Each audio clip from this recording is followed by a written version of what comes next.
Influenciador. Es aquella persona que ejerce de manera directa o indirecta sobre alguien más el efecto para poder cambiar o variar algo en su vida. ¿Quién está influenciando tu vida y familia? Medios de comunicación, redes sociales, celebridades. Estamos en una época donde la tecnología ha permitido que muchas personas empiecen a impactar nuestra vida, pero ¿son ellos realmente unos influenciadores? Por eso ha llegado el año de entender cómo podemos ser unos verdaderos influenciadores que impacten esta sociedad. En este 2021, La presencia de Dios nos capacitará para ir y predicar su palabra, para hacer luz en los lugares donde solo hay oscuridad y para ser la sal de este mundo. 2021, año de ser influenciadores.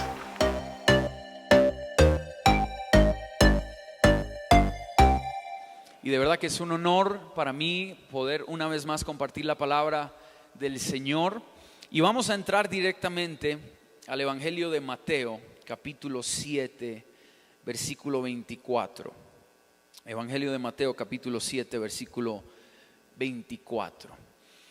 Por los próximos domingos, con la ayuda del Señor, los diferentes pastores y predicadores que vamos a estar compartiendo la palabra, vamos a estar hablando de la fe. Diga conmigo fe. Dígalo un poquito más fuerte, porfa, diga fe. Y creo yo que una buena manera de iniciar estos domingos donde el Señor nos va a estar hablando de la fe tiene que ver con Mateo 7, capítulo 24. Y luego vamos a ir a Lucas 6, 46, que es un pasaje paralelo. Y simplemente vamos a contrastar estos dos pasajes. Mateo 7, 24, Jesús está hablando y dice: cualquiera pues que me oye estas palabras y las hace, le compararé a un hombre prudente que edificó su casa sobre la roca. Descendió lluvia y vinieron ríos y soplaron vientos y golpearon contra aquella casa. Y no cayó, diga conmigo, no cayó, porque estaba fundada sobre la roca. Pero cualquiera que me oye estas palabras y no las hace, le compararé a un hombre insensato que edificó su casa sobre la arena. Y descendió lluvia y vinieron ríos y soplaron vientos y dieron con ímpetu contra aquella casa, y cayó y fue grande su ruina. Y si tiene allí Lucas capítulo 6, es el evangelio. Después de Mateo y Marcos sigue Lucas. En el capítulo 6, en el versículo 46, se narra otra vez esta parábola. No la vamos a leer toda, pero quiero leer el versículo 46 al 48. Dice: ¿por qué me llamáis Señor, Señor, y no hacéis lo que yo digo? Todo aquel que viene a mí y oye mis palabras y las hace, os indicaré a quién es semejante. Semejante es al hombre que al edificar una casa cavó y ahondó y puso el fundamento sobre la roca. Y cuando vino una inundación, el río dio con fuerza contra aquella casa, pero no la pudo mover porque estaba fundada sobre la roca. Amén. Padre, yo te pido en esta mañana, háblanos, sopla aliento de vida sobre tu palabra y sobre cada uno de los que estamos aquí, para que podamos recibirla, entenderla y vivirla. Y te damos la gloria en el nombre de Jesús. Amén. Quiero compartir una palabra que he titulado Fe para construir. Vamos a hablar de una clase de fe que construye, una clase de fe que edifica, una clase de fe que no es estática, sino que es una fe que nos lleva a actuar, es una fe que nos lleva a ver la mano de Dios en diferentes momentos de la vida. Y a manera de introducción quiero hacer referencia a un psicólogo, una persona, he venido leyendo algunos de sus escritos. Él se llama Jordan Peterson, va a salir ahí en la pantalla su imagen. El doctor Jordan Peterson es un psicólogo clínico de la Universidad de Toronto en Canadá. Tiene un doctorado en psicología clínica. Se ha vuelto muy famoso en los últimos años por sus posturas, tanto éticas como morales y aún políticas. Es un hombre que cuando el movimiento LGTBIQ en Canadá comenzó a obligar a las personas a usar ciertos pronombres, él fue uno de los que dijo: no voy a dejar que me obliguen a cómo debo hablar. No, él dice: cuando la sociedad comienza a obligarle a la gente cómo hablar y cómo no hablar, entramos en caos. Y por esto todos los movimientos de izquierda se vinieron en contra de este hombre. pero lo que me causó mucha curiosidad, él escribió un libro que se llama 12 reglas para vivir, y es un libro que ha calado mucho en los jóvenes, en la juventud anglosajona, los que hablan inglés, porque le enseña a la juventud, por ejemplo, una de las cosas que le enseña y dice es: antes de cambiar el mundo, primero tiende tu cama. Y antes de querer hacerle algo de bien a la sociedad, primero organiza tu propia vida. Y como es un psicólogo, tiene mucha autoridad y sabe mucho del comportamiento humano, pero lo que me llamó mucho la atención de él fue una entrevista donde a él le preguntan, porque él pareciera cristiano, habla como cristiano, defiende la verdad, defiende la familia, defiende los valores, defiende la moral, y se ha vuelto uno de los pensantes o pensadores más influyentes en esta época. Y le preguntaron, ante la pregunta: ¿usted cree en Dios? ¿Usted cree en Dios? Él respondió y dijo: no me gusta que me hagan esa pregunta. Y claro, en el momento que él dijo eso, yo dije, mínimo entonces es ateo. Pero dijo: de hecho, la manera como quiero responder esa pregunta es la siguiente afirmación, y ahí sale en la pantalla la respuesta de él. Dijo: ante la pregunta si creo en Dios, mi respuesta es: yo me comporto como si Él existiera. Claro, es una respuesta que yo nunca le había escuchado a alguien. Pero empecé a pensar, yo al inicio dije: entonces el tipo es agnóstico. Seguramente cree que hay un Dios, pero no hay manera de conocerlo. Y entonces empecé a pensar en esta respuesta que él dio. Y cuando él en otra entrevista explica su respuesta, él dice algo que es muy confrontante. Él dice: hoy en día mucha gente se llena la boca diciendo que cree en Dios y que tiene fe en Dios, pero su comportamiento, su conducta y sus acciones lo contradicen. Hoy en día son muchos los que dicen: sí, yo creo en Dios, pero con la toma de decisiones y con la manera como viven sus vidas me demuestran que realmente no creen. Por eso es que yo digo, dice Jordan Peterson, que yo vivo mi vida, yo me comporto como si Dios existiera. Yo vivo una vida ética, moral. Yo vivo una vida que se riñe por unos principios y valores, porque sé que hay una deidad superior. Y me sacudió esta respuesta, porque creo profundamente que hoy en día la fe en Dios está en crisis. La fe en Dios de muchas personas está pasando por turbulencia. A veces pareciera que es más la duda y la incertidumbre que vivimos en estos tiempos que la verdadera fe en Dios. El apóstol Pablo dice que hay una diferencia entre los que conocen a Dios y pierden a un ser querido, y los que no conocen a Dios y también pierden a un ser querido. ¿Y cuál es la gran diferencia entre un cristiano que pierde a un familiar por la muerte y a una persona que no cree en Dios pero que también pierde a un familiar? Pablo lo deja muy claro y dice: es en su comportamiento, es en su manera de actuar, es en su manera de vivir. Por eso Pablo dice: amados, no quiero que nos comportemos como los que no tienen esperanza, como los que no tienen fe. Quiere decir que la evidencia de mi fe es mi conducta, es cómo tomo decisiones, es cómo hablo, es cómo interactúo con las demás personas. Por eso quisiera sugerirle hoy a la iglesia que fe es obediencia. Fe es obediencia. Si puede, por favor, dígalo conmigo en voz alta. Diga: fe es obediencia. Y Jesús está cerrando aquí en Mateo 7 el sermón del monte. Es una de las predicaciones más famosas del Señor Jesús cuando caminó en la tierra. Todo Mateo capítulo 5, Mateo capítulo 6 y capítulo 7 se conoce como el sermón del monte, el sermón de la montaña. Allí es donde Jesús comienza hablando de las bienaventuranzas que son tan famosas. Cuando dice: bienaventurados los pobres en espíritu, porque de ellos es el reino de los cielos. Bienaventurados los que lloran, porque ellos recibirán consolación.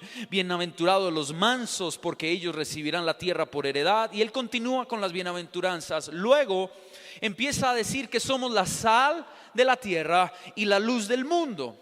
Luego comienza a hablar acerca de lo que se había dicho en la ley y cómo Dios venía o Jesús venía para subir el estándar moral. En el versículo 21 dice: oísteis que fue dicho a los antiguos, no matarás, y cualquiera que matare será culpable de juicio. Pero yo os digo que cualquiera que se enoje contra su hermano será culpable de juicio. Jesús subió el estándar. En el Antiguo Testamento era no matar. En el Nuevo Testamento es no dejarnos llevar por la ira. Se sube el estándar. Ya no es solo tomar un cuchillo o un revólver y matar a alguien, sino que con tu misma rabia, con tu misma ira, con tu misma cólera y con las palabras que profesas puedes destruir una relación en tu vida. Jesús sube el estándar y eso lo sigue haciendo. Capítulo 5, capítulo 6 comienza a hablar de la oración, comienza a hablar de el ayuno, comienza a hablar del sembrar. Jesús en el Sermón del Monte tocó algunos de los temas más cruciales de la vida de un cristiano. Por eso algunos la llaman la constitución del reino. Esos 3 capítulos tienen la síntesis del reino de los cielos. Tienen como un resumen de todo lo que Jesús vino a hacer y enseñar. Y la manera como Jesús decide terminar su sermón más importante es con una parábola de 2 constructores. Y es la parábola sobre la cual quiero que meditemos por los próximos minutos. Porque en esta parábola Él demuestra quiénes son los que tienen verdadera fe y los que no. Y Él dice: ¿por qué me dicen a mí Señor, Señor, si ustedes no me hacen caso a las cosas que yo les estoy hablando? Y entonces compara 2 constructores, 2 maneras de vivir, 2 maneras de tomar decisiones, 2 maneras de hacer la voluntad de Dios. Dentro de la metáfora de la construcción, usando la construcción como la manera en la que Él ilustra la verdadera fe que se manifiesta en la obediencia. Porque recuerde lo que le dije hace unos minutos: fe es obediencia. Decir que yo tengo fe se demuestra en la forma como le obedezco a Dios. Y quiero decir algo que seguramente es difícil para muchos, pero es una realidad cuando leemos esta parábola de los 2 constructores y de los 2 fundamentos. Y es que todo lo que no está fundamentado en la palabra de Dios, tarde o temprano caerá. Esa es la cruda realidad, pero es la verdad que Jesús nos está recordando en esta mañana. Todo lo que tú y yo hagamos en nuestras familias, ministerios, trabajo, relaciones, y que no se fundamente sobre la palabra de Dios, sobre la obediencia a lo que aquí está escrito, tarde que temprano va a caer. Por eso Él habla de 2 casas. Él habla de una casa construida sobre la roca y otra casa construida sobre la arena. Pero de la misma manera hay una promesa maravillosa en esta parábola, y es la siguiente: todo lo que tú y yo construyamos sobre la roca de la obediencia a la palabra permanecerá para siempre. Todo lo que tú y yo hagamos que se alinee a la voluntad de Dios, eso nunca caerá. Eso nunca se destruirá. Creo firmemente que una de las lecciones más grandes que nos tuvo que haber dejado el año pasado, cuando llegó esta pandemia, es que esta pandemia tumbó y derrumbó en nuestra vida lo que no estaba fundado sobre la roca. Si no estaba fundado sobre la roca, se fue. Porque eso es lo que hacen las crisis y las tormentas. Te ayudan a ver cuál es tu fundamento. Y creo que una de las más grandes lecciones: nosotros no podemos atravesar esta pandemia y seguir viviendo igual. No podemos atravesar esta pandemia y seguir tomando decisiones igual que antes de que llegara la pandemia. No, esta pandemia nos tiene que servir como un espejo para mirar nuestra vida y decir: ¿qué perdí? ¿Qué se fue? ¿Qué se acabó? ¿Y qué se destruyó? Porque si se destruyó, hay que revisar el fundamento.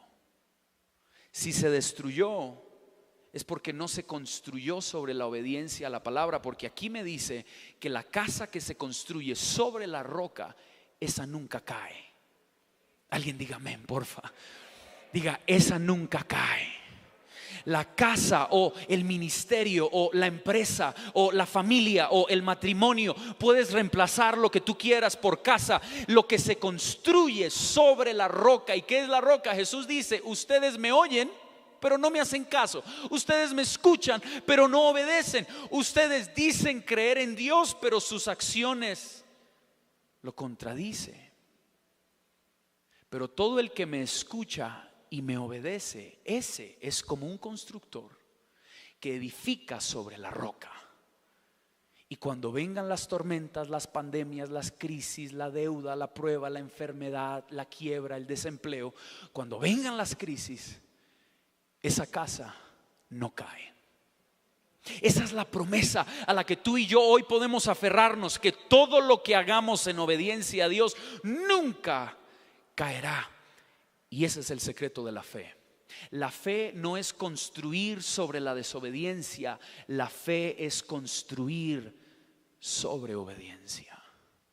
Y quiero hablarte rápidamente de 3 maneras como creo que nuestra fe debe construir. Juan Pablo, ¿cuál es el tipo de fe con la que se construye? ¿Cuál es el tipo de fe con la que Dios espera que en este 2021 yo me levante otra vez a construir? Porque creo firmemente que si cosas se derrumbaron en nuestra vida, este es el año donde vamos a reconstruir. Este es el año donde Dios nos va a dar la oportunidad de volver a levantar esa empresa, de volver a levantar ese negocio, de volver a levantar esa familia, de volver a levantar ese matrimonio, pero sobre el fundamento correcto, con la fe correcta. Entonces, ¿cuál es el tipo de fe? Número 1, es una fe para construir bajo la superficie. Fe para construir bajo la superficie. Yo no sé si quizás a alguien aquí le pasaba lo mismo que a mí, o le pasa lo mismo que me pasaba a mí cuando yo leía esta parábola de las 2 casas y de los 2 constructores. Y es que en mi mente yo me imaginaba, quiero que me muestres la primera imagen, porfa. Yo me imaginaba que la casa construida sobre la roca era del constructor que se fue a una montaña, se subió por allá a un monte y buscó una roca bien grande y allá construyó la casa. Sobre una roca, sobre una piedra. Así me lo imaginaba yo. El hombre se fue a la montaña, consiguió una gran roca y allá construyó su casa. Y que cuando Jesús decía, pero hubo otro que construyó sobre la arena, siguiente imagen, yo me lo imaginaba así. Ese fue uno que le gustaba el calor, se fue para la playa y ahí al lado del mar, en la arena, construyó la casa. No sé si alguna vez se lo visualizó así. Levánteme la mano si usted dijo, sí, yo también tenía como esas 2 imágenes, como que uno en una montaña en la roca, otro en la arena cerca de la playa. Entonces nos pasó lo mismo, pero cuando ya uno estudia el pasaje y entiende un poquito más lo que el Señor quiso decir, no son 2 locaciones, no son 2 suelos térmicos, no es que el uno se fue a la montaña y el otro se fue a la playa, el uno era cachaco y el otro era costeño, no. Son 2 hombres en exactamente el mismo lugar, con exactamente las mismas oportunidades, habiendo escuchado exactamente la misma palabra, pero con 2 profundidades. Entonces muéstrame porfa la siguiente imagen. Son 2 casas, una al lado de otra. No es que el uno está en la playa y el otro está en la montaña, no, ambos están en el mismo territorio, en el mismo terreno, en el mismo pedazo de tierra. Pero una casa, la de la derecha, si usted la ve, está sólida, está firme, está estable. La otra, si usted mira la imagen en la izquierda, es una casa que se cae, está como torcida. Si usted mira como los palitos, las columnitas que tiene a la entrada de la casa están torcidas. La casa, viene un terremoto y la tumba. Entonces, si la diferencia no es la ubicación ni el clima, ¿cuál es la diferencia? La profundidad de sus fundamentos. La profundidad de sus fundamentos. Por eso es que les leí Lucas 6:46. Porque en Lucas 6 que es la misma parábola, hay dos palabras claves que en Mateo 7 no están y que nos dan a entender esto que yo le estoy enseñando en esta mañana. Y es en el versículo 48 cuando Jesús dice: semejante es al hombre que al edificar una casa cavó y ahondó. Ahí está la gran diferencia de las dos casas. En esas dos palabras, cavó y ahondó. Tenían el mismo pedazo de tierra, uno al lado de la otra, pero un constructor se tomó el tiempo de cavar, el otro no. El otro construyó sobre la superficie. Entonces, aquí me ayudaron para conseguirme esta pala, bien bonita, vean. La gran clave de esta parábola está en esas dos palabritas: cavar y ahondar.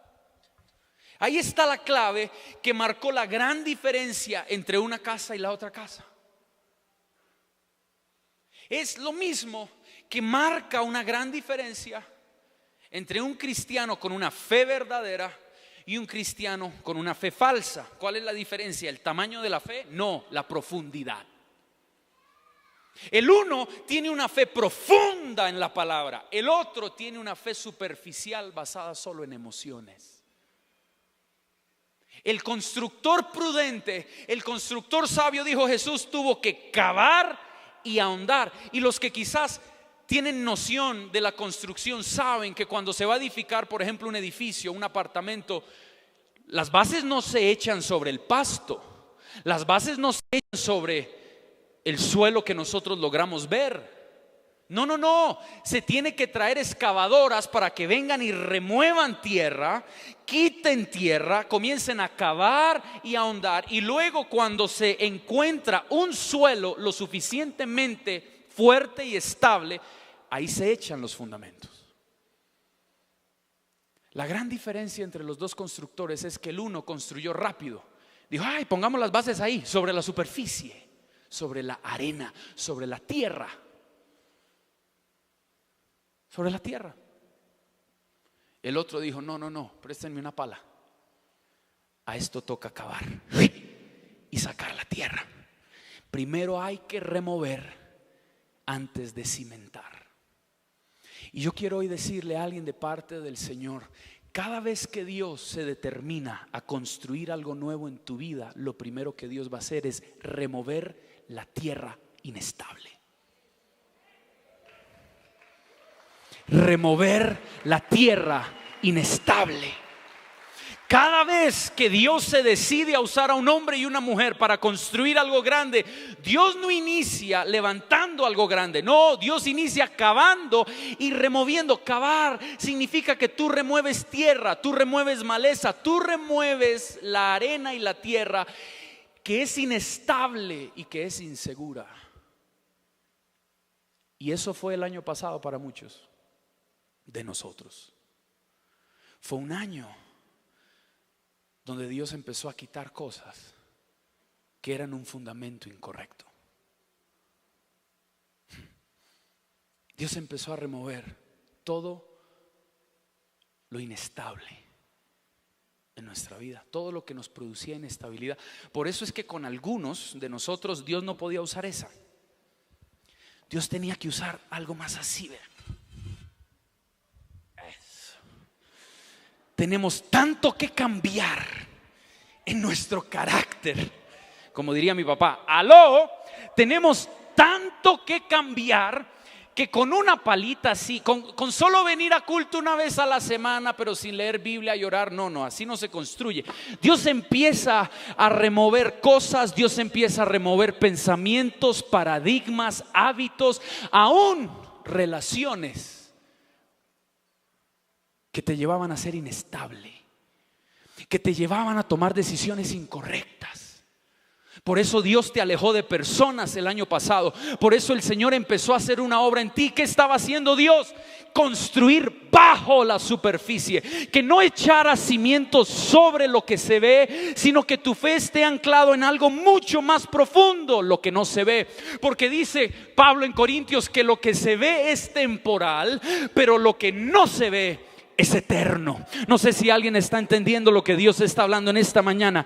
Este es un año para construir bajo la superficie. Este es un año para echar raíces. Este es un año para dejar que Dios trate con las áreas más profundas de nuestra vida y de nuestro carácter, porque de lo contrario lo que hagamos se va a caer. Se va a caer.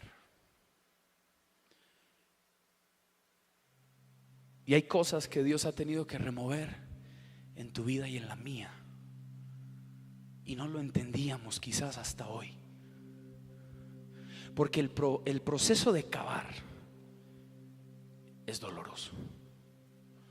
El proceso de ir más profundo de lo que se puede ver a simple vista duele. Perder cosas que para nosotros eran valiosas y darnos cuenta que nuestra vida no dependía de esas cosas, eso es difícil. Eso no se logra de la noche a la mañana. Toma tiempo. Yo vine para decirle a alguien de parte del Señor: cava profundo este año. No construyas sobre lo superficial. No permitas que tu fe se base solo en emociones o en canciones. Este es un año para leer la palabra, y no solamente leerla, vivirla y aplicarla. Yo creo que la pandemia nos demostró los cristianos de verdad y los que no. Los que hoy ya no están, y no es porque murieron, es porque simplemente se desanimaron en su fe. Es porque era una fe construida sobre lo superficial.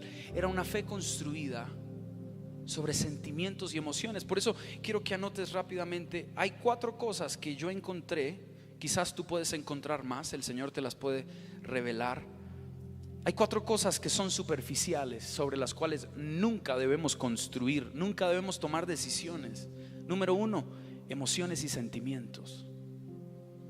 Las emociones y los sentimientos nuestros son arena movediza, iglesia. Son arena que, si construimos familias, hogares, casas, llamados sobre emociones y sentimientos, cuando la emoción y el sentimiento esté, eso se va a caer.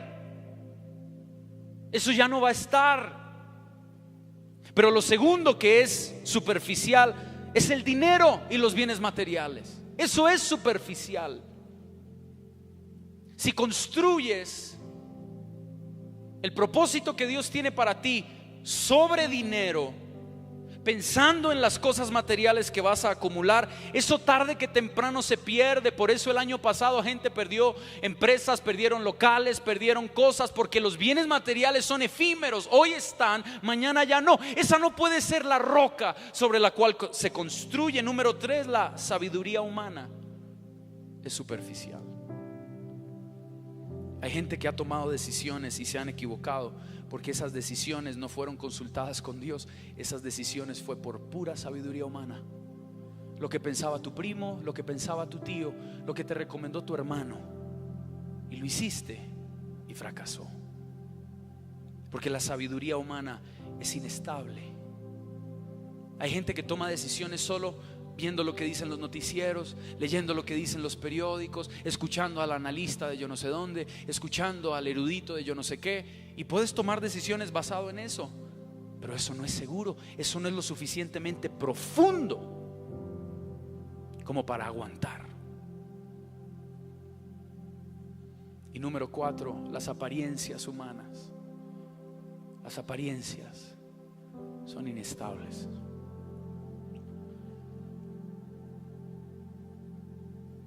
Tengo una profunda carga en mi corazón porque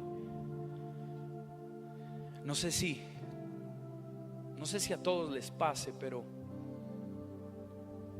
nuestras familias y nuestras relaciones están en crisis. Y es porque no hemos construido lo suficientemente profundo. Porque es más fácil creerle a Dios que me dé el dinero para pagar una cuota a que transforme mi carácter. Eso cuesta más. Es más fácil creerle a Dios por un empleo a que Dios me muestre y me hable las áreas de mi vida que necesitan ser transformadas. Y a veces solo usamos la fe para lo superficial. Pero Dios quiere que uses la fe para acabar. Para que este año entiendas realmente qué fue lo que pasó, que destruyó la confianza que tenías con tus trabajadores. Que este año descubras realmente qué fue lo que destruyó ese hogar. Que este año descubras qué fue lo que hizo que tu vida colapsara como colapsó. Hay que cavar, hay que ir profundo, hay que ir a la raíz. Y la raíz son las creencias que tenemos. Son esos valores incorrectos que a veces se manifiestan en nuestra conducta. Este es un año para que no solamente pases tiempo con tus hijos jugando y viendo Netflix. Este es un año para que caves profundo en ellos y forjes un carácter como el de Cristo. Pero eso requiere fe y trabajo. Este es un año para los que nos queremos casar. Aleluya. ¿En qué? Profundicemos.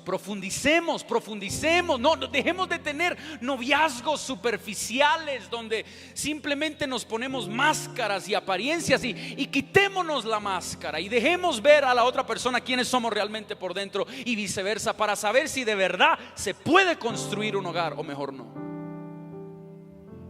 Es un año para tomar decisiones profundas, iglesia, no superficiales, porque cuando venga una próxima pandemia, ay no, pastor, no diga eso. Sí, mi hermana, ¿no ve que está en la Biblia? Esto se va a poner peor para el mundo. Pero para los que estamos en el reino de los cielos, cimentados con bases profundas en la roca, no caeremos y no nos moverán y no seremos destruidos. Estaremos listos para lo que venga, porque tenemos bases profundas, fundamentos profundos. Ay, pastor, entonces yo como que mejor me inscribo a las escuelas bíblicas. Sí. Este es un año para crecer, para profundizar, no para quedarnos en lo superficial. Número 2, necesitamos una fe para construir antes de la tormenta. No solamente hay que construir bajo la superficie, sino que en segundo lugar hay que construir antes de la tormenta. La clave de uno construir una buena casa es que uno construya antes que venga el terremoto, el huracán y la inundación. Porque cuando ya llega la tormenta, ya es muy tarde para construir. Ya toca ¿qué? Esperar que pase la tormenta y reconstruir. No sé si me estoy explicando. Jesús nunca dice: semejantes al hombre que al edificar una casa acabó y ahondó y puso el fundamento sobre la roca, y es posible que venga una inundación. Quizás, tal vez, maybe vendrá una inundación. No, dice: ¿y cuándo vino la inundación? ¿Cuándo? Quiere decir que las tormentas en nuestra vida están garantizadas. Es solo una cuestión de tiempo. Es solo cuestión de tiempo. Nadie sabe cuándo será la próxima tormenta que tengas que enfrentar. Jesús no dijo quizás vengan los ríos, dijo cuando vengan. O sea, garantiza que van a venir. Lo da por sentado, porque es parte del proceso natural. Por eso es que se construye antes que llegue la tormenta. Por eso es que hay que tomar decisiones sabias antes que llegue la crisis.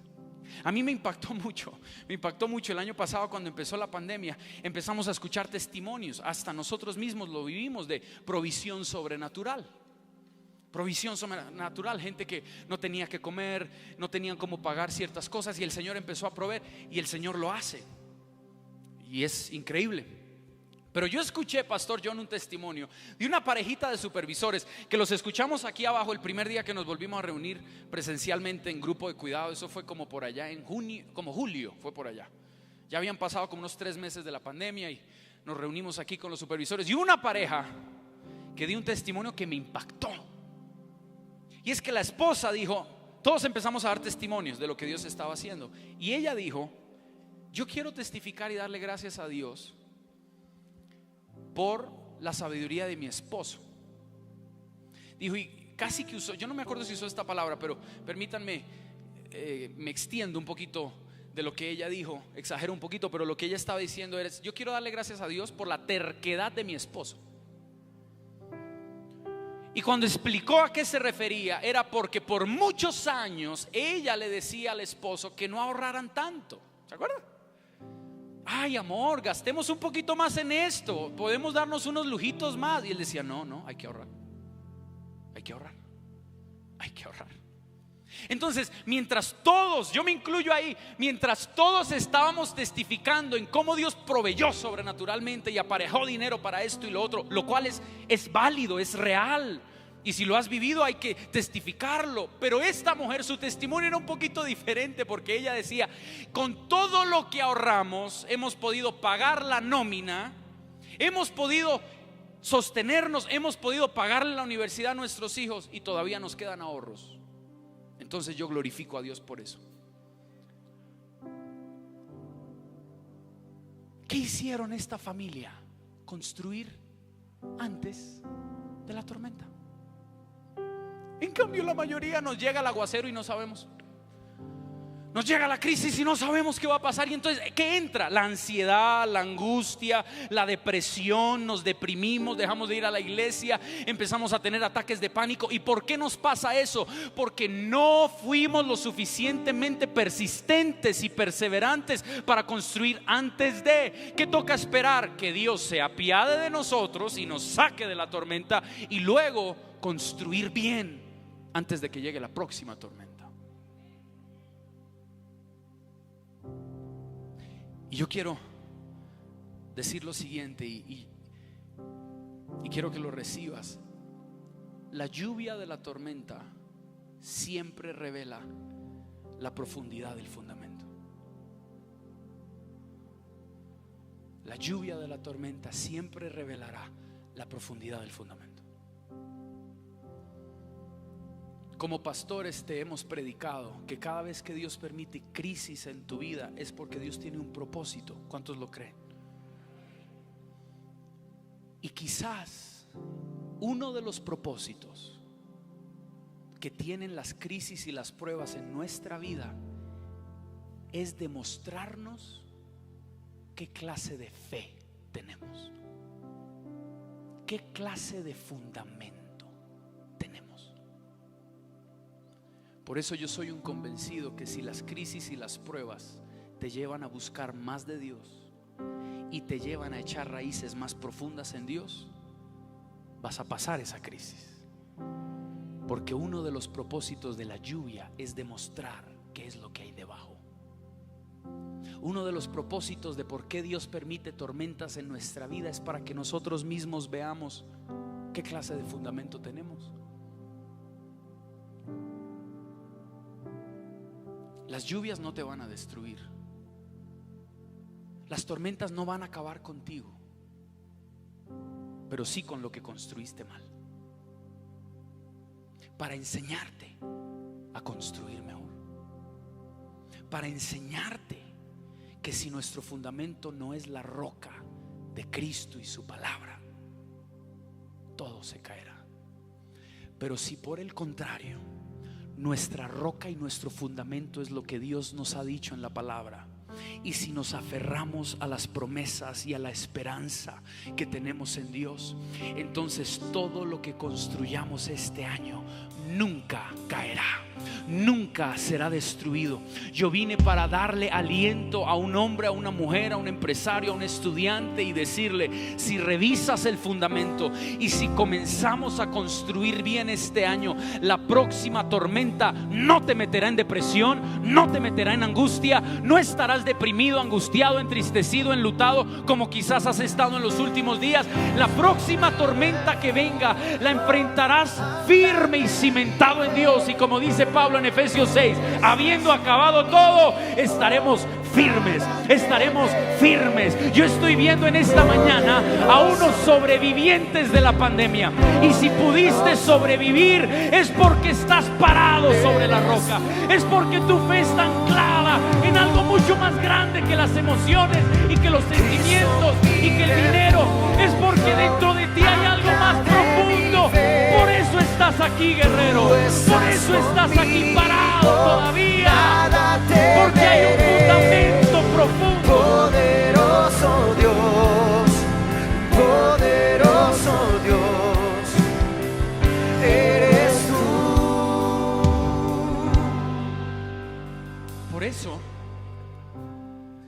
una de las mayores evidencias que Dios camina con nosotros en nuestras pruebas y tormentas es que todavía estamos de pie. No me entendieron.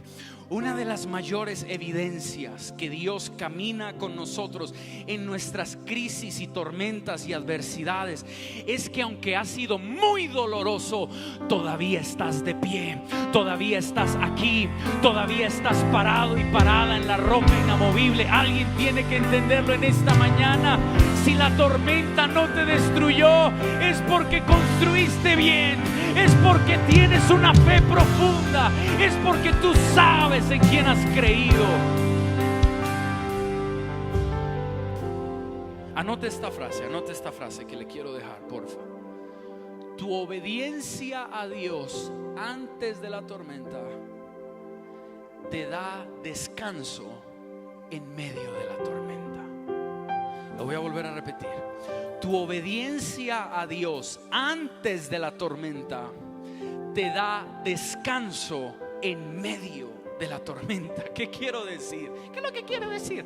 Lo que quiero decir es que si tú sabes que tú has sido obediente a Dios, si tú sabes que en los últimos años Dios te ha hablado cosas y tú las has puesto por obra y tú las has hecho, entonces cuando venga la tormenta no tienes por qué afanarte, no tienes por qué angustiarte, no tienes que empezar a perder el sueño. No, porque si le obedeciste a Dios antes de la tormenta, entonces puedes descansar en medio de la tormenta, porque hay una palabra para ti, y es que dice: cuando venga la inundación y el río golpee con ímpetu contra aquella casa, con ímpetu. Así ha sido este año para muchos de nosotros. Ímpetu, ha sido fuerte, ha sido duro, ha sido doloroso, pero hay una promesa, dice: no la podrá mover porque está fundada sobre la roca.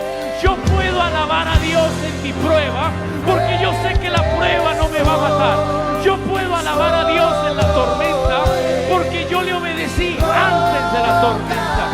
Alguien levante sus manos en esta mañana y adora a Dios, adora a Dios, adora a Dios. Si le has sido fiel, tú puedes descansar, tú puedes descansar. Vamos, dilo.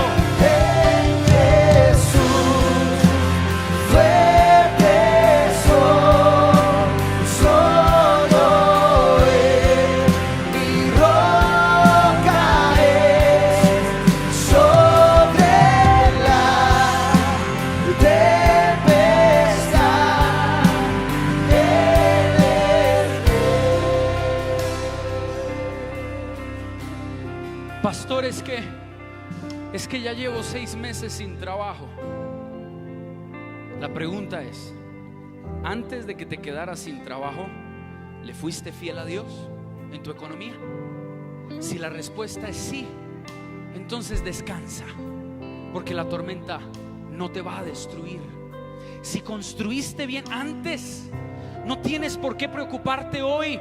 Si tú sabes que criaste a tus hijos con el temor de Dios, aunque ellos hoy estén andando por un valle de sombra y de muerte, tú no temerás mal alguno. ¿Por qué? Porque Dios está contigo y con tus hijos. Porque lo que se edificó antes de la tormenta aguanta durante la tormenta. Y aunque quizás el día se ve oscuro, y aunque quizás pareciera como que no hay esperanza, como que las cosas no mejoran, hoy vine a decirte: tú tienes una fe que fue una fe que le obedeció a Dios antes, le obedece a Dios durante la tormenta y le seguirá obedeciendo a Dios después de la tormenta. Esa es la clase de cristianos que Dios está buscando este año. Cristianos profundos y radicales. Las tormentas no nos van a golpear. Las tormentas sí nos van a golpear, pero no nos van a poder destruir, no van a poder matar el propósito de Dios en tu vida. Por eso yo vengo a decirle a alguien de parte de Dios: levántate y construye otra vez. Levántate y siembra otra vez. Levántate y trabaja otra vez. Levántate y cree otra vez, porque la tormenta no te va a mover. No te va a mover, no te va a mover, no te va a mover. Tú estarás firme. Alguien diga: yo voy a estar firme. Alguien declárelo y diga: yo estaré firme, firme. En Jesús fuerte soy, solo Él mi roca es, sobre la tempestad eres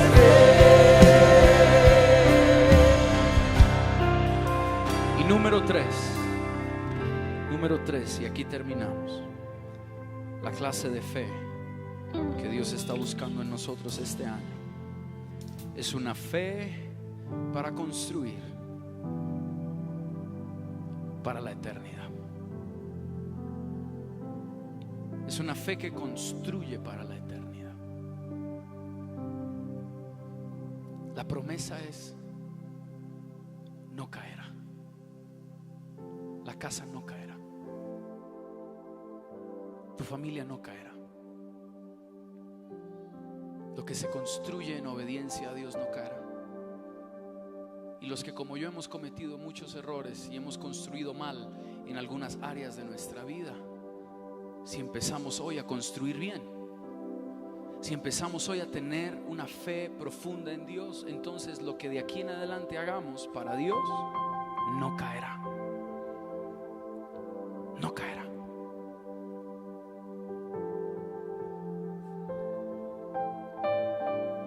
Creo que como nunca antes, por lo menos desde que tengo uso de razón, que no es mucho, pero desde que soy un niño y tengo uso de razón, creo que nunca habíamos perdido a tantos seres queridos, ministros de Dios, familiares, en tan poco tiempo como durante esta pandemia. Y eso nos tiene que llevar a reflexionar en la temporalidad de la vida. Hoy estás, pero mañana quizás no. Hoy tienes a tu esposo, a tu esposa, a tus padres, a tus hijos, pero quizás ya mañana no. Pero hay una promesa en la palabra, y es que para nosotros, los que creemos en Jesús, la vida no termina cuando damos nuestro último suspiro aquí en la tierra, sino que apenas comienza.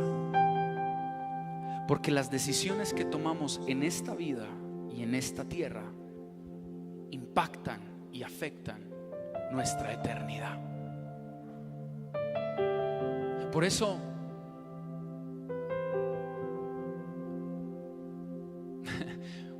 es que tú y yo realmente somos inmortales. Porque cuando morimos, entramos a una eternidad. Y si aquí en esta tierra tomamos la decisión de amar a Dios y vivir para Él y creer en Jesús como Señor y Salvador, entonces podremos decir, como dijo el apóstol Pablo: para mí el vivir es Cristo y el morir es ganancia. ¿Cómo así que la muerte es una ganancia? Sí, claro. Para los que sabemos cómo vamos a pasar la eternidad, morir es una ganancia, porque vamos a una mejor realidad, a una mejor patria. Hebreos dice en el capítulo 11, que se habla de la fe, dice que Abraham, el padre de la fe, una de las claves de Abraham es que tenía su mirada puesta en la ciudad que tiene fundamentos, cuyo arquitecto y constructor es Dios. Y una ciudad construida por Dios no es una que está aquí en la tierra, es una que está ya en la eternidad. Y dice que todos los del Antiguo Testamento que usaron bien su fe anhelaban una mejor patria, porque si ellos estuvieran recordando la patria de donde salieron, tenían tiempo de regresar. Pero ¿por qué nunca regresaron al pecado? ¿Por qué nunca regresaron al mundo? ¿Por qué nunca regresaron a su pasado? Porque tenían su mirada puesta en la recompensa eterna, que es algún día encontrarnos con nuestro Señor cara a cara y que podamos escuchar las palabras: bien, buen siervo y fiel. En lo poco fuiste fiel, en lo mucho te pondré. Entra en el gozo de tu Señor. Este es un año para hacer cosas que impacten la eternidad de las personas. Este es un año no solo para ir a trabajar y reclamar un sueldo y vivir una vida normal. Este es un año para que todo lo que hagamos y construyamos en Dios impacte la eternidad de nuestra familia, de nuestros amigos, de nuestros vecinos y de todos los que nos rodean. Porque algún día, cuando suene la final trompeta, podremos ver al Señor cara a cara y decir: Señor, yo te creí, yo te obedecí, yo me mantuve fiel y valió la pena. Valió la pena haber creído, valió la pena haber aguantado, valió la pena haber permanecido. Esa es la clase de creyentes que Dios está formando en este año. Es una fe para construir para la eternidad. Y simplemente va a aparecer en la pantalla. Le puedes tomar una foto si quieres. 5 cosas que son eternas y en las cuales deberíamos enfocarnos este año. Usemos nuestra fe para esto, mira, para mejorar nuestra relación con Dios, porque tu relación con Dios es eterna. Número 2, tu alma. Nuestra alma es eterna. ¿Qué quiere decir eso? Apocalipsis 6:9 lo menciona. El alma del ser humano es eterna. ¿Cuándo fue la última vez que tomaste una decisión para tener paz en tu alma? ¿Cuándo fue la última vez que tomaste una decisión y que usaste tu fe para impactar el alma de otra persona? Por eso es que este año, mi hermano, este año no podemos ser cristianos de la secreta. No. Este es un año donde tenemos que hablar de nuestra fe en Jesús con todas las personas que tengamos la oportunidad de hacerlo. ¿Por qué? Porque si impactamos el alma de una persona para que vaya a la eternidad, habremos construido algo que valga la pena. Las casas y los carros y la ropa y los edificios, eso no se puede llevar a la eternidad. Pero ¿qué sí te puedes llevar? El alma de tu familia, el alma de tus amigos, el alma de las personas que Dios puso en tu camino. Y construir para la eternidad significa impactar el alma. Número 3, nuestras oraciones son eternas. Esto me encanta. Las oraciones son eternas. Este es un año para orar como nunca antes. El Señor va a volver por una iglesia que vela y que ora, porque las oraciones que están sobre tu vida y las oraciones que tú has hecho por tus hijos y por tu familia, esas oraciones impactan la eternidad. Número 4, la adoración es eterna. Cuando tú adoras a Dios, no solamente lo estás adorando aquí en el momento en que levantas las manos, o en tu casa cuando te arrodillas o te postras delante de Él, sino que tu adoración impacta la eternidad. Y número 5, el reino de Dios es eterno. Por eso todo lo que nosotros hagamos este año para extender el reino de Dios en nuestra familia, en nuestro trabajo, en nuestra vocación, eso es construir para la eternidad. Por eso es que como iglesia las escuelas bíblicas tuvieron un cambio profundo y radical, porque antes como que solo te enseñábamos para vivir en el aquí y en el ahora. Pero cuando entiendes que tú estás llamado y yo estamos llamados a ser influenciadores del reino de los cielos, impactar la cultura, impactar nuestro trabajo, impactar todo el ámbito en el que nos movemos, entendemos que una de nuestras misiones más grandes en la vida es extender el reino de Dios, y para eso nos capacitamos. Y para eso hoy, al finalizar, si tú te quieres inscribir a las escuelas, lo puedes hacer y puedes crecer este año, porque tienes un llamado a establecer el reino de Dios en tu trabajo, en tu oficina. Usted me puede decir: pero es que yo no soy pastor, yo no voy a hacer lo que usted hace, joven, yo no voy a predicar. No, pero es que tú predicas con tu vida, tú predicas con tu testimonio, tú predicas con la forma como le hablas a tus trabajadores, tú predicas con las decisiones que tomas y con la vida que vives. Y esa vida tiene que ser una vida que extiende el reino de Dios. Porque si no estamos extendiendo el reino de Dios, entonces ¿para qué queremos que nos suban el sueldo? ¿Y para qué queremos tener mejores cargos en la empresa? ¿Y para qué queremos progresar en la vida si al finalizar morimos y todo eso se queda aquí? Pero lo que perdura para la eternidad es que establecimos el reino de Dios. Construyamos bajo la superficie, construyamos antes de las tormentas y construyamos para la eternidad. Y entonces lo que haremos nunca caerá. La fe nuestra nunca se desvanecerá, porque está anclada sobre la roca inamovible que es Jesús. Yo quiero que levantes tus manos ahí donde estás. Levanta tus manos y declarémoslo una última vez. Mientras el Espíritu Santo te ministra, dilo: fuerte soy. Fuerte soy. Solo Él, Solo Él, mi roca. mi roca es. Sobre la tempestad. Si puedes ponerte de pie, Él es rey. ponte de pie ahí donde estás y decláralo con fe. Di: en Jesús, En Jesús. fuerte soy. Fuerte soy. Solo Él, Solo Él, mi roca es. Sobre la tempestad, Él es rey. vamos, dilo. En Jesús, fuerte soy. Solo Él, mi roca es. Sobre la tempestad, Él es rey. Y oigo la voz del Espíritu Santo que le quiere decir a alguien aquí en Mega Casa o en transmisión que nos está viendo en vivo: usa tu fe este año para volver a construir. Usa tu fe este año para levantarte y volver a echar los cimientos de aquello que quizás se derrumbó o se cayó, o que en su momento no se hizo de la mejor manera. Te estoy dando una nueva oportunidad, te dice el Señor, para que uses tu fe y construyas algo que permanezca, algo que esté en obediencia a mi palabra.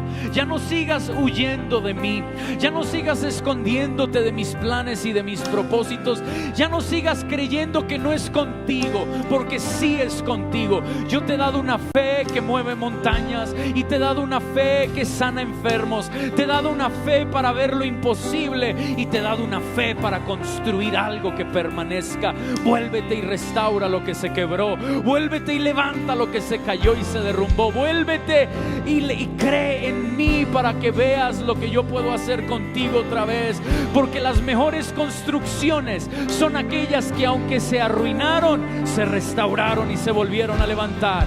Las construcciones que más valen hoy en día son las que están fundadas sobre lo antiguo, son las que están fundadas sobre un fundamento tan sólido que los años no lo han podido tumbar. Y aunque quizás hay ruinas, aunque quizás hay cosas que se cayeron, levántate otra vez y construye, levántate otra vez y edifica, levántate otra vez y cree, levántate otra vez y trabaja, levántate otra vez, guerrero y guerrera, porque te he dado una fe para construir, fe para mover montañas, fe para hacer lo imposible. Este no será un año donde caerás, este será un año donde te levantarás y avanzarás, avanzarás, avanzarás. Todo lo que tuviste que retroceder el año pasado, todo lo que tuviste que echar para atrás, este año lo vas a recuperar. Este año volverás a levantarte, volverás a lo que antes tenías, pero de la manera correcta, sobre el fundamento correcto. Vamos, la última vez, levanta tu voz y dilo: en Jesús. En Jesús, fuerte soy. Solo Él, mi roca es. Sobre la tempestad, Él es rey. Padre, te damos gracias por tu palabra en esta mañana. Si usted recibe esta palabra de parte de Dios, levante sus manos y diga: Señor, yo recibo hoy tu palabra y yo te doy gracias por tu palabra. ¿Por qué no le damos un aplauso al Señor en esta mañana? Amén. Vamos a volver a construir. Vamos a volver a construir.